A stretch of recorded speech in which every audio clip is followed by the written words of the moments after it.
మీడియాలో news channels మీద కొన్ని చూసిన వీడియోస్లో నాకు ఏమనిపించిందంటే ఈ టోటల్గా గత కొన్ని రోజులుగా జరుగుతున్న ఒక ఇష్యూ ఏదైతే ఉందో ఈ సిరెడ్డి లీక్స్ అనేది వాట్ ఇట్ ఈస్ కాల్డ్ ఇప్పుడు ఫస్ట్ ఆఫ్ ఆల్ నాకు అసలు మాదర్ చోత్ అనే వర్డ్లో మదర్ని తిట్టింది ఎందుకైందో అది నాకు అర్థం కావట్లేదు. ఎందుకంటే మాదర్ చోత్ మదర్ ఫక్కర్ అనే ఇంగ్లీష్ వర్డ్ నుంచి వచ్చింది. ఒక మగాడు తన అమ్మని గురించి కూడా ఇలా ఆలోచిస్తాడని మగాడిని తిట్టిన తప్పది, మగాడిని తిట్టిన తిట్టు అది ఎలాగ మదర్కి వర్తిస్తుంది అనేది నాకు అర్థం కావట్లేదు.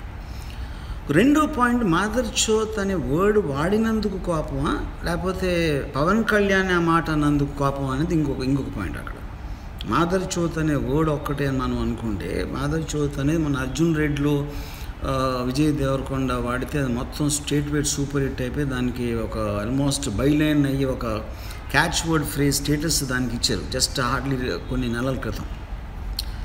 అంటే మగోడు అంటే ఓకే, అమ్మాయి అంటే ఓకే కదా, అదొక పాయింట్. రెండోది, తిట్టు అనేది ఒక ఎక్స్ప్రెషన్ ఆఫ్ యాంగర్. టక్ అని ఒక యాంగర్ ఒక ఎక్స్ట్రీమ్ లెవెల్ వచ్చినప్పుడు ఒక మనుషులు వాడతారు, అది అందరూ వాడతారు. తిట్లు అనేది నాకు తెలిసి మొత్తం మోస్ట్ సర్వసాధారణం. ఆ మాటకు వస్తే పవన్ కళ్యాణ్కి ఉన్న కొంతమంది ఫ్యాన్స్ వాళ్ళ లాంగ్వేజ్ చూస్తే అసలు తిట్లు తప్ప వేరే లాంగ్వేజ్ రాదని అనిపిస్తుంది. అంత మాత్రం పవన్ కళ్యాణ్ అందరు ఫ్యాన్స్ అలా అన్నారని నేను అంటలేదు. ఎందుకంటే పవన్ కళ్యాణ్ నేను కూడా పవన్ కళ్యాణ్ ఫ్యాన్, మా ఇంట్లో మా మదర్ సిస్టర్ అందరూ Pawan Kalyan fans. I personally want to see him as the chief minister. అది నా ఒపీనియన్ పవన్ కళ్యాణ్ మీద. కానీ వేరే వాళ్ళ మీద వేరే వాళ్ళకి వేరే సందర్భాల్లో వేరే సిచ్యువేషన్స్లో వాళ్ళ టైమింగ్స్ బట్టి ఒక్కొక్కసారి ఆ ఒపీనియన్ కొన్ని విపరీత ధోరణికి వెళ్ళడానికి ఛాన్స్ ఉంది. అప్పుడు ఆ పర్టిక్యులర్ దాంట్లో సిరెడ్డికి ఏమనిపించింది, ఏ విషయం వలన అనిపించింది అనేది నాకు అంత క్లారిటీ లేదు. బట్ మై ఓన్లీ థింగ్ ఏంటంటే ఇది మొత్తం మిక్సప్ అయిపోతుంది. ఇప్పుడు Sri Reddy definitely she needs credit for casting couch అనే ఒక పర్టిక్యులర్ ఇష్యూని హైలైట్ చేసి ఫోర్ ఫ్రంట్లోకి తెచ్చిన దానికి నా ఉద్దేశం ఆవిడకి 100% క్రెడిట్ అవ్వాలి. ఎందుకంటే కాస్టింగ్ కౌచ్ మనం చిన్నప్పటి నుంచి వింటున్నాం. నేను ఎప్పుడో నేను ఇండస్ట్రీలో వచ్చి 30 ఏళ్ళు అయింది, అప్పటి నుంచి వింటున్నాను దాని గురించి. దానికి ముందు కూడా విన్నాను. కానీ ఇంత ర్యాపిడ్ అండ్ బాగా హెవీ డిస్కషన్ జరిగింది కేవలం తను తీసుకున్న ఒక డేరింగ్ డెసిషను తను స్ట్రిప్ చేసి మొత్తం నేషనల్ ఫోకస్ ఇంటర్నేషనల్ ఫోకస్ ఏంటి విషయం అనేది అందరినీ ఫోర్స్ చేసి దాన్ని వినిపించేటట్టు డిస్కస్ చేసేటట్టు దానికి కావాల్సిన ఒక రెమెడీస్ అందరినీ డిస్కస్ చేసి ఇంటలెక్చువల్స్ అందరూ కూర్చుని కమిటీలు పెట్టి క్యాష్ పెట్టి మొత్తం ఇండస్ట్రీ పెద్దలందరూ అర్జెంటుగా దీన్ని సాల్వ్ చేయాల్సిన అవసరం ఉంది అని డెసిషన్ తీసుకోవడానికి 100% క్రెడిట్ నా ఉద్దేశంలో సిరెడ్డికి వెళ్ళాలి.